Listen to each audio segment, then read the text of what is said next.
Good afternoon. I'd like to start off by saying that I am here because of my students. And when I came here, it was to be with them as a volunteer.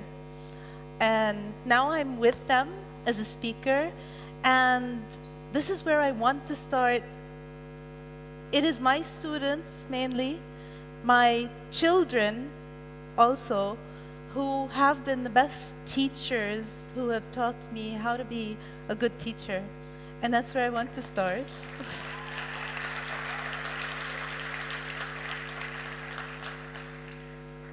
As you saw just a few minutes ago, Sir Ken Robinson invited everybody to rethink the paradigms that exist in our lives and try to see meaning in them. And that is where I want to start. I want to start with now. And by the way, this prezi was initially inspired by a conversation in the car with my kids on our way to school. And we were doing a little bit of math, rough math. And we were thinking, if you think of generations of teachers and students that exist right now, you will find that students and teachers who exist in schools right now, wherever it may be, are in-betweeners, meaning that they're contemporaries of 2 centuries.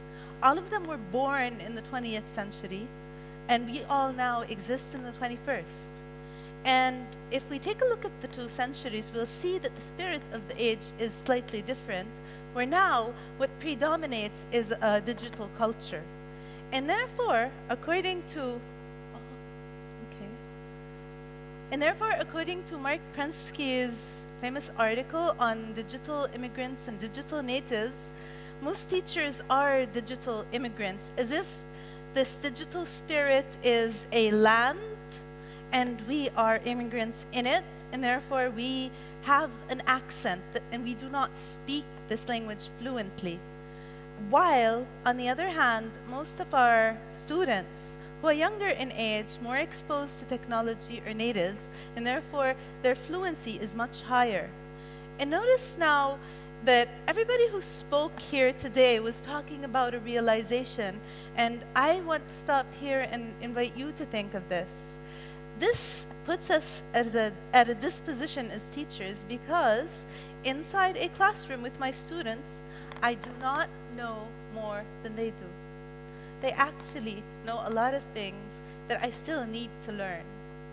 And so, when you think about that, in 5 to 6 years, and you can simply do the calculations, all teachers will still be people who were born in the 20th century.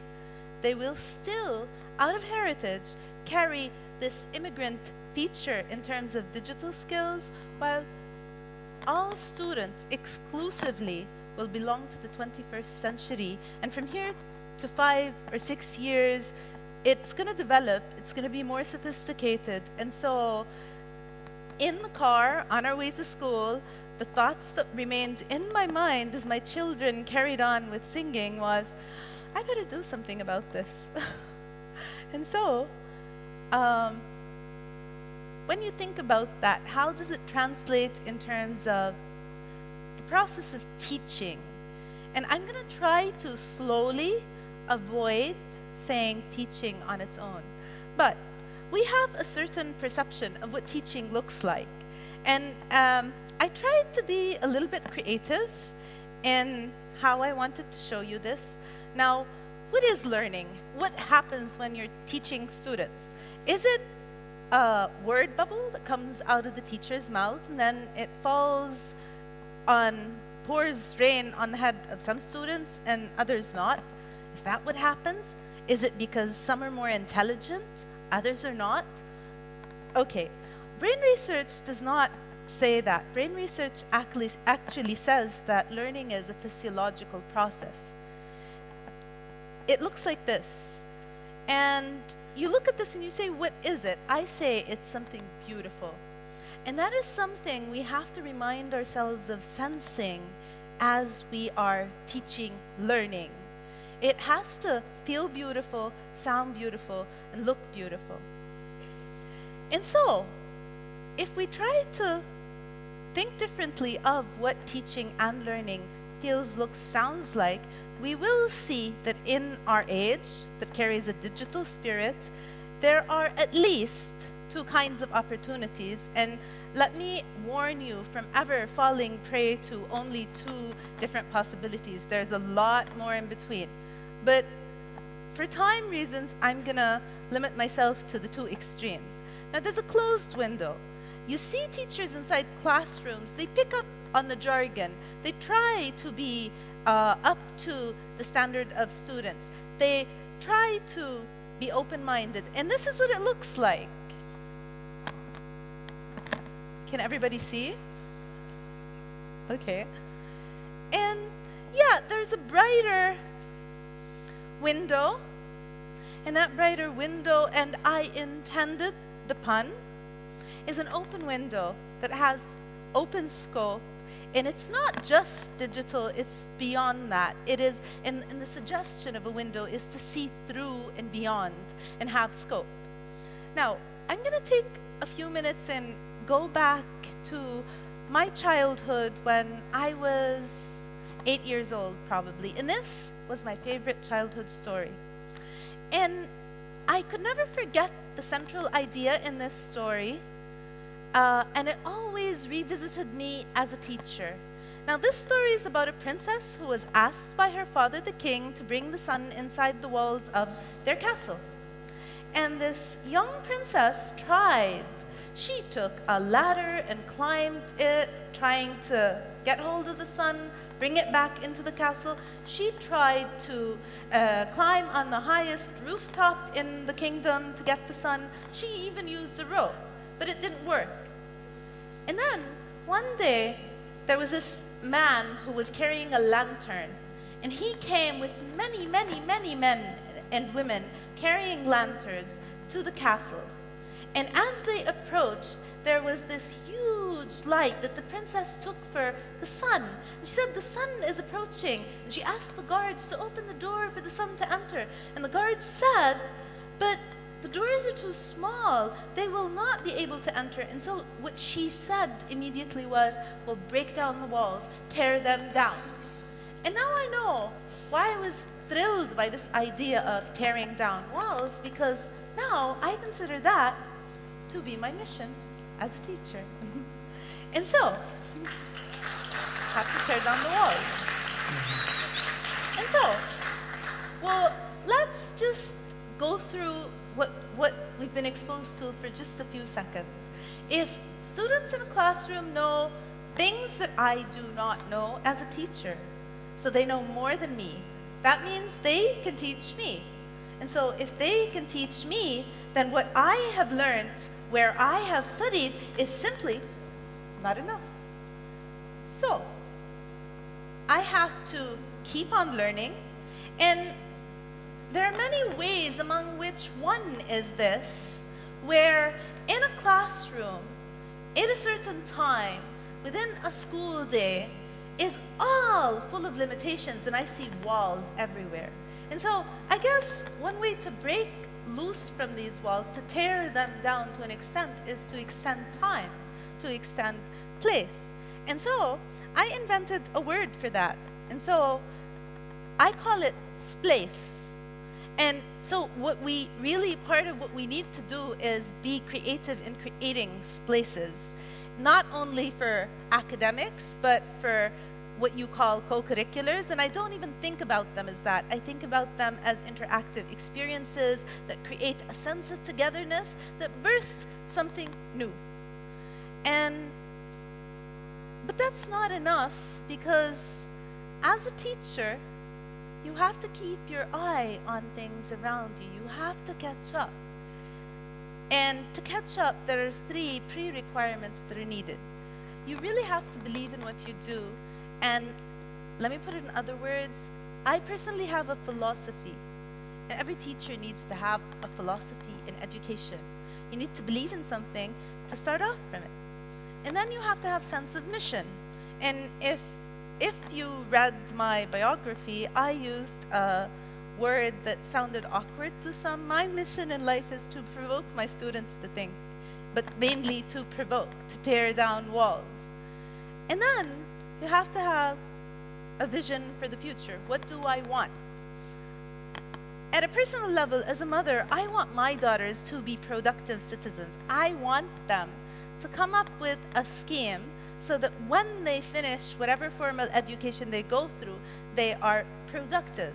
They do something for this country. I want them to make education good in Jordan so that people, instead of leaving this country to go study somewhere else because they think that the quality of education is better, think again. And so there are implications that do not come only from my own mind, but from a lot of education and literature and experience, because that can only have meaning when it's internalized. To me, I think that education, learning, actually is personal. You can no longer, and here I'm going to be talking about shattering a few myths, you can no longer stand in front of a group of people and expect to treat them as a group. You have to know them personally. You have to be able to know what sparks this person, what attracts that person, what turns off this person. You have to correspond to that, and because we're in an experience together and we want to bring the best out of ourselves. And so it is personal. Second thing it is that it is unique. And I always tell this to my students and my colleagues.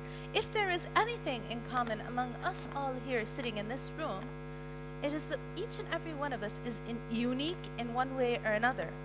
However, in a classroom with a number of students, no matter how much they are, who daily interact with me and I daily interact with, it is my obligation to know them personally. And I hope I'm doing a good job at that. Okay, here, I hope. I go back to the idea of splace. Learning is multidimensional. You cannot restrict it with walls. You cannot restrict it with limitations. And another myth that I would like to shatter is the silent classroom where you drop a pin and you hear it ring. That's not how we learn. That is not at all how we learn. And in this age, with a spirit, the digital spirit, we as learners are multitaskers. We're good at multitasking. I'm not going to talk about that a lot because the TED Talk before me touched upon that. I am going to move on to what I consider the most important. In the end, when learning takes place, it feels beautiful. It has to. And one example I want to use here is, remember in the morning when the trailer was working and there was no sound accompanying it?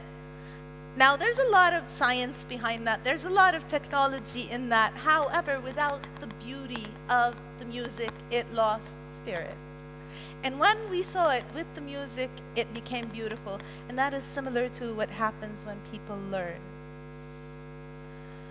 And so, when I think of all the educational research, when I think of all the implications, one analogy stays in mind, and that one was one presented in one of the first books written on brain-based research and its educational implications. And the analogy was learning as an act of orchestration. Maybe it's because I'm biased and I like music, but it's a beautiful analogy.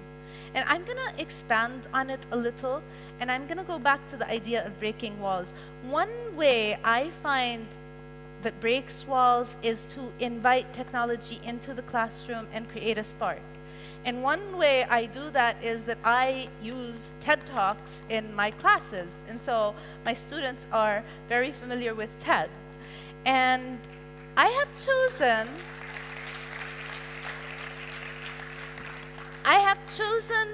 snaps from 3 of my favorite TED Talks, and each one of them, there is a multitude of ideas behind them.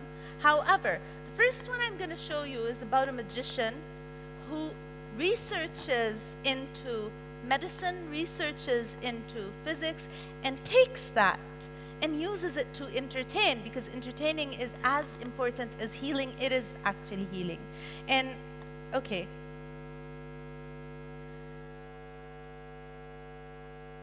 The blue pill is not as good as the capsule, is not as good as the needle, and none of it has any real pharmaceutical quality. It's only your belief that makes it real in your body and makes a stronger effect. I wanted to see if I could take that idea and apply it to a magic trick, and take something that is obviously a fake trick and make it seem real. Now, again, another thing to shatter is that in this age, we no longer can afford to simply or merely teach content. We teach people how to take content and make use of it so that it's functional and productive. And this is precisely what our instruments should aim at. Taking content, learning how to use it, and sometimes we learn with our students how to use it, make it functional and productive. And that is why when you think of the second component of what an orchestra involves, its tempo. And we live in an age where speed is very fast. And that is criticized by many of my generation and the generations that are older. However, I think that we should change our mind on that as well. And first time in the entire history of humanity that we've connected in this way. And it's not that machines are taking over. It's that they're helping us to be more human, helping us to connect with each other. The most successful technology gets out of the way and helps us live our lives. And really, it ends up being more human than technology because we're co-creating each other all the time. And so this is the important point that I like to study. And so the idea is to internalize technology, humanize technology, and again, use it for our own benefit and be proactive about it rather than reactive and resistant. Now, the third part, the beautiful part, is melody. And when you talk about melody, you can see that a lot of things fall in together and create this sort of harmonious orchestration. And when I think of that, I think of how my students are all unique, how you try to reach out to each and every one of them according to what they need in the end so that they can learn. And I think of multiple intelligences, and I think of those who are visual, and I think of those who are artistic, and those who are linguistic. And TED Talks kind of make my job easier. I can, however, give you at least a taste of what I regard as the most powerful theory of beauty we yet have. And we get it not from a philosopher of art, not from a postmodern art theorist or a bigwig art critic. No, this theory comes from an expert on barnacles and worms and pigeon breeding. And you know who I mean, Charles Darwin. Of course, a lot of people think they already know the proper answer to the question, what is beauty? It's in the eye of the beholder. It's whatever moves you personally. Or, as some people, especially academics, prefer, beauty is in the culturally conditioned eye of the beholder. Now, the notions here really sparked heated discussions in one of the classrooms, and that was because everybody was able to identify through one way of learning or another. And now, I'm going to end up with the musicians. And now, the most important arts headline. The US nonprofit group TED has awarded $100,000 to the French photography artist known as JR for putting a human face on some of the most critical social issues while redefining how we view, make, and display art. Now that was one of my students in a task, and their task was to research news items, pull out things, be creative about them, and then present them in a very professional manner. And every time I watch that video, I think, my God, this girl is ready. She really, a university degree, will only give her accreditation on paper, but she is ready for life. So are many of our students, if we just know how to reach out and, you know, interact. And so, in the end, our question honestly till now, do younger people in age and size know less? Do they feel less? Do they get full of food less?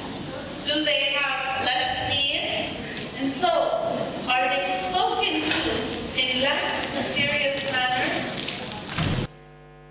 Okay, there's a story behind that. When my daughter was 3 years old, she looked up at me and she was talking to me in a very childish way, and I said, Shams, don't talk to me like they talk to children. And she asked me a question. She said, why? How do they talk to children? And I was sharing that story with my students, and I was sharing it in form of questions, because you come to question, to what extent are we underestimating the other because we think they're younger? They know a lot, we have to trust that. And so, I'm going to try to finish up. I'm trying to give a new face to what a teacher should look like.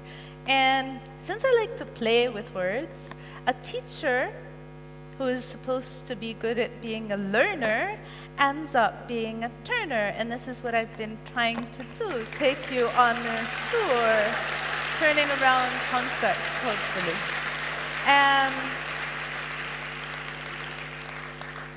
And I want to, although I'm out of time, I want to end my presentation with a poem that I dedicate to you, my students, that I have written especially for you, because